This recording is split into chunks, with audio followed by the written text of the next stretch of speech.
Hello everyone, मैं Pradeep sir.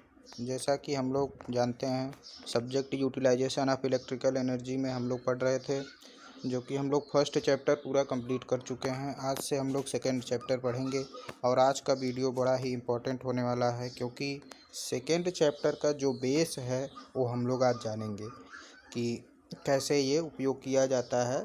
और second chapter में हम लोगों को क्या है कि हीटिंग के बारे में जानना है, किस प्रकार से विद्युत द्वारा, है ना, या हम लोग तो बेसिकली विद्युत द्वारा ही इसमें जानेंगे, लेकिन हीटिंग तो सौर ऊर्जा भी द्वारा होता है ना, और कई मेथड हैं जिसके द्वारा होता है।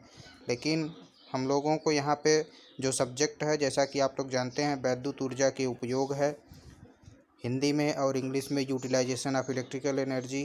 तो इसमें हम लोग विद्युत द्वारा हीटिंग के बारे में जानेंगे कि किस प्रकार से विद्युत द्वारा हम लोग हीटिंग कर सकते हैं किसी भी मटेरियल का। तो आइए हम लोग शुरू करते हैं। तो चैप्टर 2 फर्स्ट कंप्लीट हो चुका है, इलेक्ट्रिक हीटिंग है, मतलब विद्युत द्वारा किस प्रकार से हीटिंग किया जाएगा। ठीक है, ये तो नाम है।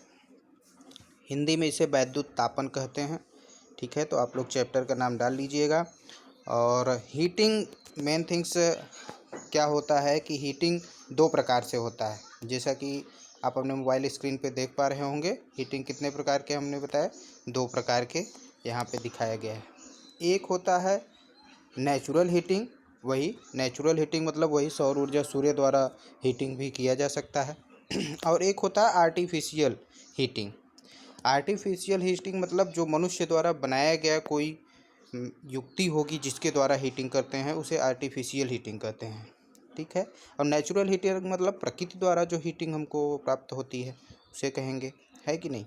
और अब जो है कि आर्टिफिशियल हीटिंग जो होती है, यह दो प्रकार से आपको दिखाया गया है। कितने प्रकार से? दो प्रकार से दिखाया गया है, दो प्रकार से होता है। एक क्या होता है, नॉन इलेक्ट्रिकल हीटिंग, मतलब बिना इलेक्ट्रिकल के हीटिंग मटेरियल को हीट करना, जैसे लकड़ी उकड़ी हो गया, ये सब नॉन इलेक्ट्रिकल मटेरियल हैं, इनको भी हीट कर सकते हैं हम लोग इलेक्ट्रिकल के द्वारा, या इलेक्ट्रिकल हीटिंग। ठीक है, बिना इलेक्ट्रिकल के हीटिंग कर सकते हैं, आर्टिफिशियल हीटिंग। और एक होता है इलेक्ट्रिकल हीटिंग। तो इलेक्ट्रिकल हीटिंग अब जो होता है, यह दो प्रकार से होता है। तो पहला क्या है भाई, पहला है लो फ्रीक्वेंसी, है ना, लो फ्रीक्वेंसी हीटिंग। और एक है हाई फ्रीक्वेंसी हीटिंग, मतलब इलेक्ट्रिकल द्वारा जो हीटिंग करेंगे, एक जो है फ्रीक्वेंसी को लो करके भी कर सकते हैं और एक हाई करके भी कर सकते हैं। ठीक है, तो क्योंकि फ्रीक्वेंसी जो होती है इलेक्ट्रिकल में मेन पॉइंट होता है, मेन थिंग्स होता है, उससे ही डिफाइंड होता है कि हमारा जो मटेरियल है, हम जो हीटिंग कर रहे हैं, वह कितनी तीव्रता से और कितनी क्षमता अधिक के साथ वो हीट होगा, जल्द होगा कि देर से होगा, वह डिपेंड करता है मैक्सिमम फ्रीक्वेंसी पर, है ना। तो इसीलिए लो फ्रीक्वेंसी हीटिंग और हाई फ्रीक्वेंसी हीटिंग दो प्रकार की हीटिंग होती है। अब ये जो हाई फ्रीक्वेंसी हीटिंग है, यह भी अब दो प्रकार की होती है। तो हाई फ्रीक्वेंसी हीटिंग जो है आप देख सकते हैं, एक होता है इंडक्शन हीटिंग, मतलब ये इंडक्शन के प्रिंसिपल पे काम करेगा। जैसा कि आप लोग जानते हैं, इंडक्शन हीटर होता है, घरों में यूज किया जाता है खाना बनाने के लिए, तो उसमें इंडक्शन यही प्रिंसिपल काम करता है। तो एक वह भी तो हीटिंग ही करता है जिसके कारण हमारा खाना पकता है। तो वही चीज़ है, यहाँ पे इंडक्शन हीटिंग भी हो सकता है। और दूसरा डाई इलेक्ट्रिक हीटिंग।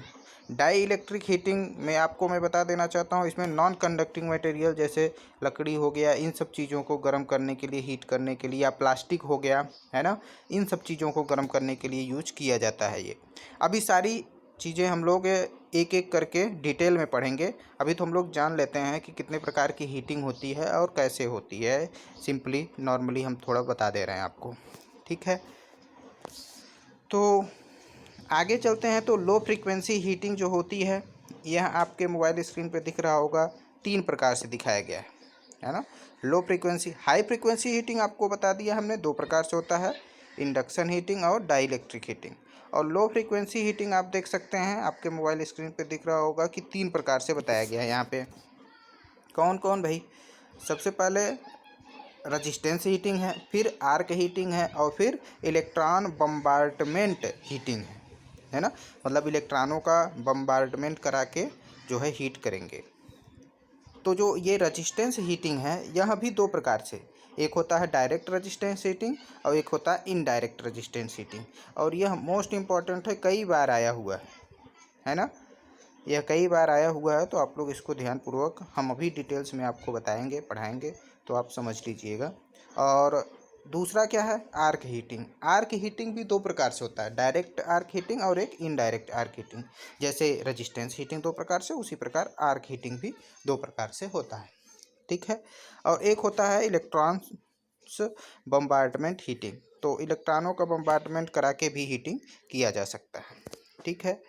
तो इतने प्रकार की हीटिंग होती है, इन सबको हम एक एक करके अभी डिटेल्स में हम लोग देखेंगे, ठीक है। तो अगर आपसे के एग्ज़ाम में ये पूछता है कि हीटिंग क्या होती है, टाइप्स ऑफ हीटिंग बताइए, तो आप हीटिंग के टाइप से इतना बताएंगे और इसको याद कर लेंगे, ठीक है। और ये जब भी आता है टाइप्स ऑफ हीटिंग, तो आपसे को ये शॉर्ट में आता है, लॉन्ग में नहीं आता, या फिर कोई क्वेश्चन रहेगा उसी के साथ में मर्ज रहेगा लॉन्ग वाले में, तो आप लोग इसको बना दीजिएगा जैसे ये बना है। और नोट्स भी साथ ही साथ आप लोग तैयार करते रहिए, ताकि एग्ज़ाम के समय में क्विक रिवीजन कर सकें आप लोग, है ना। तो ये चीज़ें हैं। आइए आगे चलते हैं। तो आगे हम लोग, अगला हेडिंग हमारा है एडवांटेज ऑफ इलेक्ट्रिकल हीटिंग। ये मोस्ट इम्पॉर्टेंट है, ये बहुत बार पूछा हुआ है कि इलेक्ट्रिकल हीटिंग के लाभ क्या है। इलेक्ट्रिकल हीटिंग अगर हम लोग करते हैं तो इससे हमें एडवांटेज क्या है, लाभ क्या है। तो यहाँ पे हमने शॉर्ट आपको लिख के बताया है, लेकिन आप लोग इसको डिटेल्स में अपने नोट्स में लिख लीजिएगा। तो पहला पॉइंट क्या है, क्लीननेस होना चाहिए। क्लीननेस मतलब साफ़ सुथरा होता है ये। अगर हम लोग इलेक्ट्रिकल द्वारा हीटिंग करते हैं तो वह हीटिंग क्या होता है, साफ़ सुथरा होता है। इसमें कोई राख वाख तो नहीं बचता, कोई भी गंदगी चीज़ नहीं बचती। जो भी होता है हीटिंग के रूप में यूज हो जाता है, और जो भी रहता है वहाँ का फर्श वो क्या रहता है, साफ़ सुथरा रहता है। अब वही आग जला के अगर हीटिंग करते, कोयले द्वारा हीटिंग करते, तो क्या होता है, राख मटेरियल आज जो आदि सब बचते, जिसके कारण वो फर्श क्या हो जाता, गंदा हो जाता, तो क्लीननेस नहीं रहता। तो पहला पॉइंट क्या है, क्लीननेस रहता है किसके द्वारा, इलेक्ट्रिकल द्वारा अगर हीटिंग करते हैं तो, ठीक है। दूसरा चीज़ क्या है भाई, एब्सेंट है ना ऑफ द गैस। इसमें गैसों का एब्सेंट होता है, मतलब कि बहुत ज़्यादा गैसेस इसके द्वारा उत्पन्न नहीं होती। वही अगर कोयले द्वारा या अन्य किसी द्वारा आग जला के अगर हीटिंग करते तो क्या होता, ढेर सारी गैसें निकलती है ना। और ढेर सारी जब गैसें निकलती तो उससे क्या होता कि हमारा एटमॉस्फेयर जो है गंदा होता है ना, हमें भी दिक्कत होती काम करने में। तो ये सब क्या है, एडवांटेज हैं इसके, किसके, इलेक्ट्रिकल हीटिंग के। तीसरी क्या एडवांटेज है, क्विक स्टार्टिंग, मतलब ये जल्द से जल्द स्टार्ट हो जाता है, बहुत तीव्र गति से, तुरंत जैसे ही आप लगाएंगे हीटिंग होना शुरू हो जाता है, ठीक है। तो ये बहुत ही जल्द स्टार्ट हो जाता है, क्विक हीटिंग, ठीक है। आगे चलते हैं हम लोग। तो इजी कंट्रोल, इसके द्वारा हम लोग कंट्रोलिंग क्या कर सकते हैं, इजीली कर सकते हैं, आराम से कर सकते हैं, कोई दिक्कत नहीं है। और पांचवा देखते हैं, तो ऑटोमेटिक जो है ये प्रोडक्शन कर सकते हैं, इससे कोई हमें दिक्कत नहीं है। ऑटोमेटिक इसको जो है प्रोडक्ट हम लोग कर सकते हैं, हीट को, है ना, आसानी से ऑटोमेटिक आप लोग एक बार आप सेट कर दीजिए और ये चलता रहेगा। और छठवां पॉइंट क्या है, हाई इफ़िशियंसी। इसकी जो इफ़िशियंसी होती है वो क्या होती है, बहुत हाई होती है, हाईली इफ़िशियंट होता है ये, है ना। मतलब जितना भी हम लोग इसको इलेक्ट्रिकल देंगे पूरा का पूरा यूज हो जाता है हमारा, हीट उत्पन्न करवाने में, विद्युत ऊर्जा जितना भी देंगे इसको क्या होगा, पूरा का पूरा हीट एनर्जी उत्पन्न करने में यूज हो जाता है 100%। तो क्या होता है, हाई इफ़िशियंसी होती है इसकी, इफ़िशियंसी क्या होती है, बहुत हाई होती है। और अगला देख लेते हैं, सातवां पॉइंट क्या लाभ है भाई इलेक्ट्रिकल हीटिंग के, हाई टेम्परेचर। इसके द्वारा टेम्परेचर जो उत्पन्न होता है बहुत ही हाई उत्पन्न होता है ना। और यूनिफॉर्म हीटिंग, मतलब हर जगह समान रूप से हीटिंग होगा। ये नहीं कि अगर आग द्वारा, कोयले द्वारा अगर हीटिंग कर रहे हैं तो जहाँ पे कोयला ज़्यादा होगा वहाँ पे ज़्यादा हीट होगा, जहाँ पे कम होगा वहाँ पे कम होगा। लेकिन इसमें ऐसा नहीं है, इसमें हीटिंग जो होता है एक समान होता है, यूनिफॉर्म हर जगह होता है। तो ये अच्छी बात है ना। और क्या है, नौवां point, heating of non conducting material. अगर नॉन कंडक्टिंग मटेरियल है तो उसका भी हम लोग इलेक्ट्रिकल द्वारा हीटिंग कर सकते हैं। मतलब जिसमें विद्युत धारा ना प्रवाहित हो, अगर उसको हमको गर्म करना है तो भी हम लोग इलेक्ट्रिकल द्वारा हीट कर सकते हैं। जैसे प्लास्टिक हो गया, इन सबको भी हम लोग हीट प्रोवाइड कर सकते हैं। ठीक है। और ये हमारा 10 पॉइंट है ना। और इन 10 या 9 पॉइंट जितने भी हैं इसको आप लोग याद कर लीजिएगा। यहाँ पे तो हमने बहुत शॉर्ट में लिखा हुआ है, लेकिन आप लोग इसको लॉन्ग टर्म में अपने कॉपी में नोट्स बना के लिख लीजिएगा, या एग्ज़ाम में लॉन्ग टर्म में आपको लिखना पड़ेगा। जैसे पहला पॉइंट हमने क्लीननेस लिखा है, तो आपको लिखना पड़ेगा विद्युत द्वारा हीटिंग होने से क्या रहता है कि क्लीन रहता है, मतलब साफ़ सुथरा हीटिंग होता है, इसमें कोई रॉ मटेरियल नहीं बचता। तो ये अच्छी बात है। इस प्रकार से आप लोग पूरा डिटेल्स में इसको लिखेंगे। ठीक है। अब देख लेते हैं हम लोग अगला जो हेडिंग है हमारा, मेथड्स ऑफ हीटिंग, मतलब हीटिंग कितने प्रकार से होती है। ये तो आप लोग कक्षा 10 में भी पढ़े होंगे, है ना, कि हीटिंग कितने प्रकार से होती है। चालन जो है कंडक्शन द्वारा, कन्वेक्शन द्वारा और रेडिएशन द्वारा, है ना। इतने 3 प्रकार से जो है हीटिंग होती है, जो कि आप लोग अच्छी तरीके से जानते होंगे। तो यहाँ पे शॉर्ट में थोड़े से हम बता देते हैं, है ना। आप देख लीजिए, कंडक्शन वाला जो होता है हीटिंग, यह यूज कहाँ होता है, तो यह सॉलिड में होता है, ठोस में होता है। जैसे ठोस में कैसे होता है, जैसे हम लोग एक लोहे के सिरे को इधर से अगर गर्म कर देते हैं तो वह उस तरफ भी गर्म हो जाता है।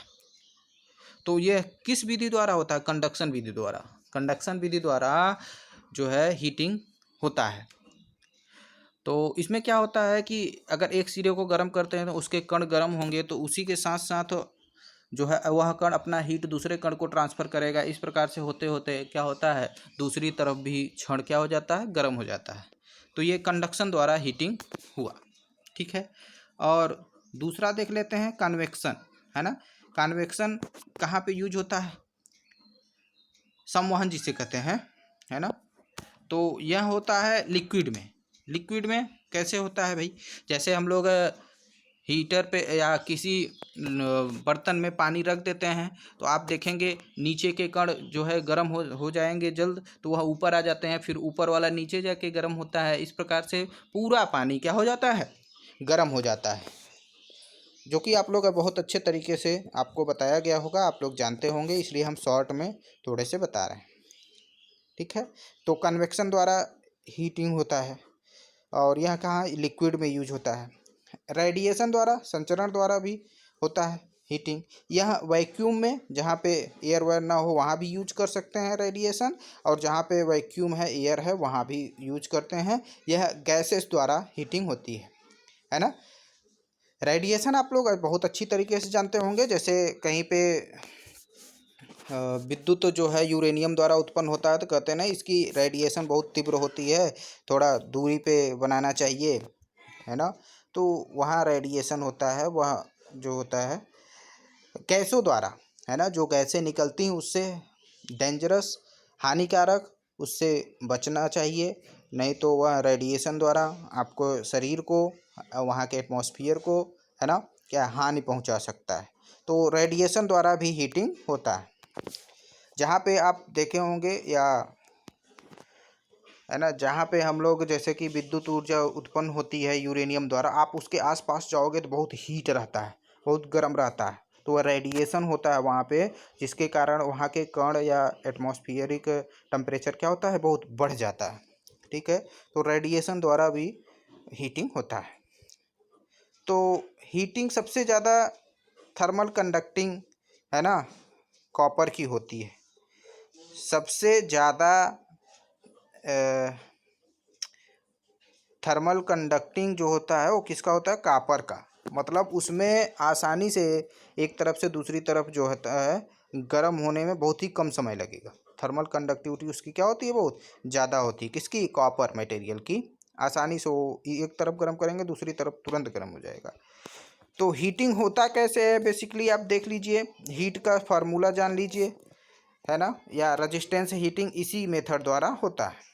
क्या होता है भाई, according to Joule's law, Joule's के नियमानुसार H इक्वल टू क्या होता है, I स्क्वायर RT, या फिर आप जानते हैं हीट एच द्वारा प्रदर्शित किया गया है। यह विद्युत धारा आई स्क्वायर के प्रोपोर्शनल होता है आर के और टी के। तो कुल मिलाएंगे तो हम लोग H equal to I square R T होगा, जिसका मात्रक क्या होता है, जूल होता है। तो एच बराबर आई स्क्वायर आर टी। और हीट का जो फार्मूला होता है, अगर इसी को कैलोरी में बदलेंगे तो 4.18 से इसको क्या देना पड़ेगा, हमको भाग देना पड़ेगा। तो वह फार्मूला हो जाता है H equal to I square R T upon 4.18 calorie. अब यह कैलोरी में हो जाएगा, यह किस मात्रक में है, जूल में है। जहाँ पे सभी जो सिंबल्स हैं उसका नाम आपको पता होना चाहिए। आई मतलब विद्युत धारा, जो कि आप जानते हैं बहुत अच्छी तरह से। आर मतलब रेजिस्टेंस प्रतिरोध है। टी मतलब टाइम है। एच मतलब क्या है, हीट है, हीट एनर्जी है। ठीक है।